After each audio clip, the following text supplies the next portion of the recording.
an actual fact checker, and so what do we do especially? It's checking the statements of politicians, and I work for Pagella Politica, which is a fact-checking company. We sell our services to different clients. One is Facebook. To them we sell mostly debunking, so false news like the ones Mary told us about before.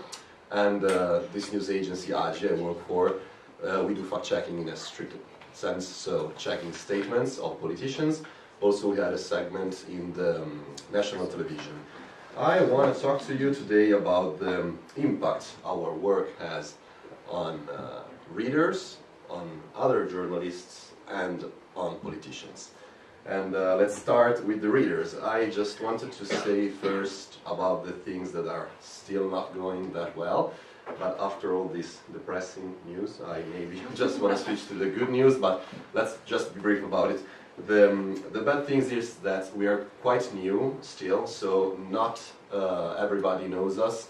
And people, it's not really, trustworthy towards us. They think that we, as fact-checkers, are partisan, that we have some interest, that we are politically biased, and this is mostly because we have lots of people calling themselves fact-checkers, while they aren't. They are linked to maybe a political party or to some entity which has interest in, I don't know, some aspect of politics. This is the depressing part. Now the happy part. We have some impacts on the readers. Maybe not as much as we hoped before the election, but after the election, let's say the reality is giving us some satisfaction. I want to give an example. One of the two ruling parties now is the five-star movements. They are quite populist, let's say, and they proposed this measure called the citizenship minimum income. And just by the name citizenship, it's just the idea that it's only for citizens, just only for Italian citizens. And that kept saying this during the political campaign, during the election, after the election, when they went to government. They said many, many times when they already were in power, right, of the government. And we fact-checked many, many times that this is not possible. Because of the European treaties, because of the Italian constitution, you cannot give this minimum income only to Italians. That would be a discrimination upon nationality. So it's not possible, it's not allowed. We say many, many times, every time we get attacked by readers saying we were partisanship, we just wanted to attack the five-star movements, we are biased, and so on. What happened? They passed the law, the minimum citizenship income was approved, and it was, of course, not only for Italian, but also for foreigners, legally residents in Italy. So people who believed in the propaganda of the five-star movements actually saw that we were not lying, we were not biased. The politicians were lying.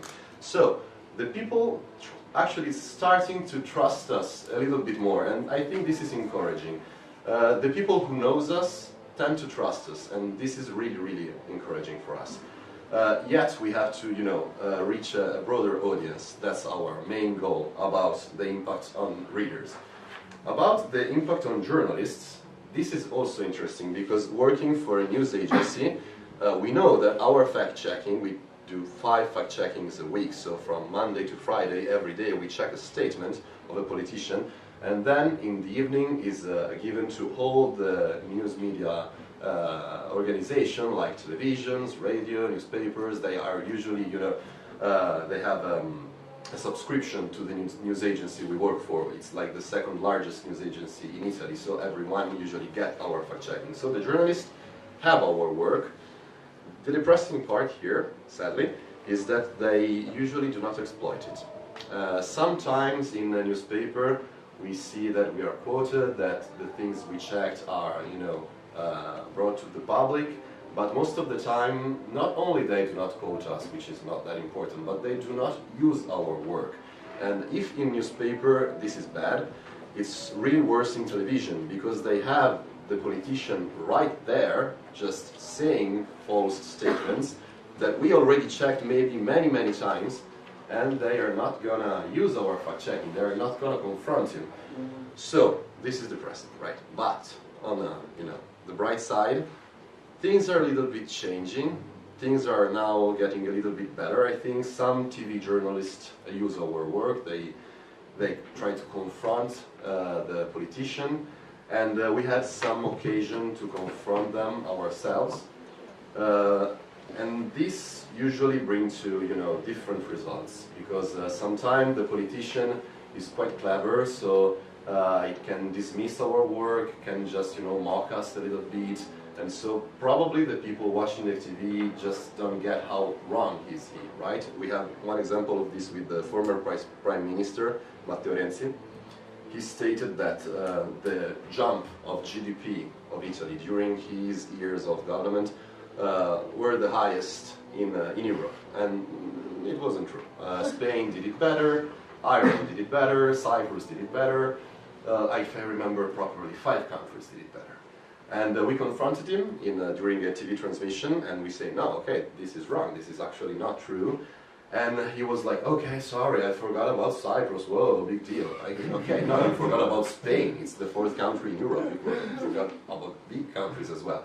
So he mocked us, but dismissed it, and in this I think he admitted that he was wrong. So even if the people that watched that TV transmission maybe got the wrong message at first, maybe, hopefully, if they just checked a little bit more on internet, on you know, online, they have all the means to access the right numbers and the truth.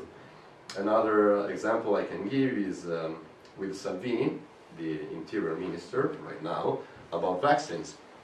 He said that only Italy in Europe had 10 mandatory vaccines, which wasn't true. We checked it, and during a transmission, it was President Salvini and our director, Giovanni Zagni, and Salvini said those things again. Our colleague, our director, just confronted him, saying, no, this is not true actually, you have different countries, for example, France recently adopted a law like that.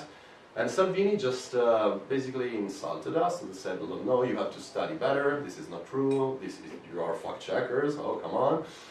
But then, again, the day after the Treaty transmission, we wrote another fact-checking, restating that we were absolutely right. I mean, here are all the links where you can check it, it's beyond any dispute. And probably Salvini read it, because since then he stopped saying that, you know, only Italy had 10 mandatory vaccines. Of course, he didn't change his own mind, because our aim is not to change, you know, the political idea of everyone. It's just to get them the right facts, the proper facts, the truth at the center of the debate. So he kept saying that, okay, 10 mandatory vaccines are too much for me, I don't want to have 10 mandatory vaccines, but at least he stopped saying something false. So about the impact on politicians, last part. As I said, sometimes it's good, sometimes we have some kind of impact, but most of the time they try to ignore us, of course, because if they confront us, even when we say that they are right, for example, this exposes us to the confrontation the next time. For example, if the next time we say they are wrong, and they just, you know, bragged about being right, and we checked that they were right the time before, it's bad for them. So they try to ignore us as much as possible. And I think this is a problem. But on the bright side, again, I would like to, you know, close on some optimism.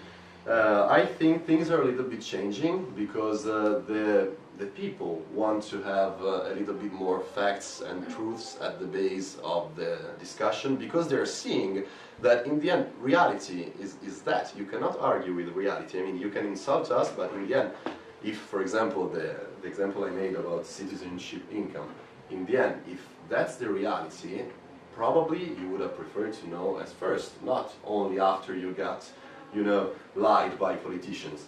And so if the people want more facts and truth-centered debates, also journalists will give them more. Maybe we will be invited more in television, and our work will be exploited more by newspapers and radio, and television as well, of course.